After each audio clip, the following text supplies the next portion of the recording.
নিরহ voter যারা আছেন তার অধিকাংশই সংখ্যালঘু মুসলমান, তাদের কথা চিন্তা করে কিন্তু সুপ্রিম কোর্টে গেলেন না, শুধুমাত্র একটা ধর্নার নাটক করছেন। এই ধর্নাটা আমরা নাটক ছাড়া অন্য কিছু মনে করি। একটা বৈধ ভোটারের নাম বাদ যাবে না।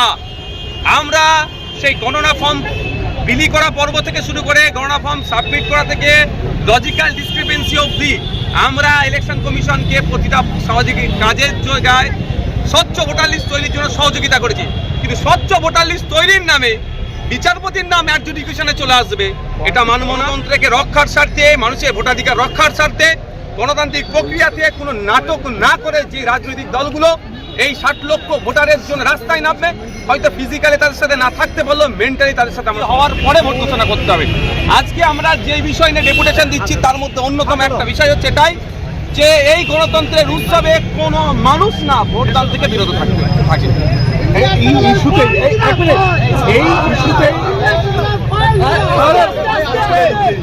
এই ইস্যুতেই আগামীকাল থেকে রাজ্যের মুখ্যমন্ত্রী মমতা বন্দ্যোপাধ্যায়, যেখানে তিনি ঐতিহাসিক ধর্ণা কর্মসূচি নিয়েছিলেন মেট্রো চ্যানেলে, সেখানে তিনি বসবেন।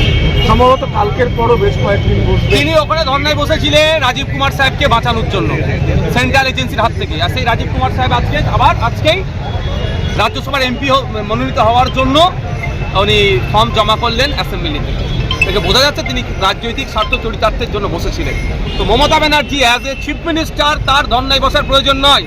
State of West Bengal supreme কোর্টে কি ইসিআর বিরুদ্ধে মামলা করেছে এটা আমি জানতে চাই। আমরা চাই অ্যাজ চিফ মিনিস্টার তার যেটা আসল রোল সেটা পালন করুক। তৃণমূল কংগ্রেস ধর্নায় বসুক, সেটা আমার কোনো ব্যাপার নয়। কিন্তু মুখ্যমন্ত্রী হিসাবে প্রথম তার কাজ হচ্ছে রাজ্যের তিনি অভিভাবিকা, এই 60 লক্ষ ভোটাররা এখন আতঙ্কে আছে, আতঙ্ক মুক্তর জন্য state of West Bengal versus election commission of India একটা মামলা আমরা দেখতে চেয়েছিলাম। কিন্তু পশ্চিমবাংলা সরকারের পক্ষ থেকে চোরেদেরকে বাঁচানোর জন্য এডিসিবির হাত থেকে চাকরি চোর, কয়লা চোর, বিভিন্ন ধরনের চোর যারা আছে, ইভেন আপনার আরজি করের কাণ্ড, আমাদের বাড়ির মেয়ে তিলোত্তমাকে যারা খুন করেছে তাদেরকে বাঁচানোর জন্য এও না আপনার তদন্তে ভার না তাদের হাতে চলে যায়, এর জন্য কোটি কোটি টাকা খরচ করে সুপ্রিম কোর্টে ছোটে। কিন্তু পশ্চিমবাংলার 60 লক্ষ নিরহ ভোটার যারা আছেন তার অধিকাংশই সংখ্যালঘু মুসলমান, তাদের কথা চিন্তা করে কিন্তু সুপ্রিম কোর্টে গেলেন না, শুধুমাত্র একটা ধর্নার নাটক করছেন। এই ধর্নাটা আমরা নাটক ছাড়া অন্য কিছু মনে করি। সুপ্রিম কোর্টে মুখ্যমন্ত্রী তো সওয়াল করেছেন কে, কার পক্ষ থেকে? স্টেট অফ ওয়েস্ট বেঙ্গল গিয়ে সওয়াল করেছে না ব্যক্তি মমতা ব্যানার্জি সওয়াল করেছে? আমি জানতে চাই। আমাদের এখানেই গুলিয়ে দেওয়ার চেষ্টা হচ্ছে। এটাই হচ্ছে মমতা ব্যানার্জির পলিটিক্স। বাংলার মানুষকে ভুল বুঝায় যে মমতা ব্যানার্জি সুপ্রিম কোর্টে গিয়ে লড়াই করে, জানে মমতা ব্যানার্জিকে যেতে লাগবে না। যা পার্টি হওয়ার দরকার ছিল পশ্চিমবাংলা সরকারকে, কিন্তু দুর্ভাগ্য না ওয়াকাফের সময় দেখেছি, না আজকে এসআইআর এর সময় সে রাজ্য সরকারের যে ভূমিকা পালন করা দরকার সেই ভূমিকা আমরা দেখতে পাইনি। আপনি যে ইস্যুকে সামনে রেখে আজকে আপনারা ডেপুটেশন দিচ্ছেন, সেই একই ইস্যুকে সামনে রেখে তো তৃণমূল কংগ্রেস সরব। এই ব্যাপারটা রাজনৈতিকভাবে তৃণমূল কংগ্রেস যে পদক্ষেপ নিচ্ছে তার আমি কিছু সেটা আমি আলোচনায় যাচ্ছি না।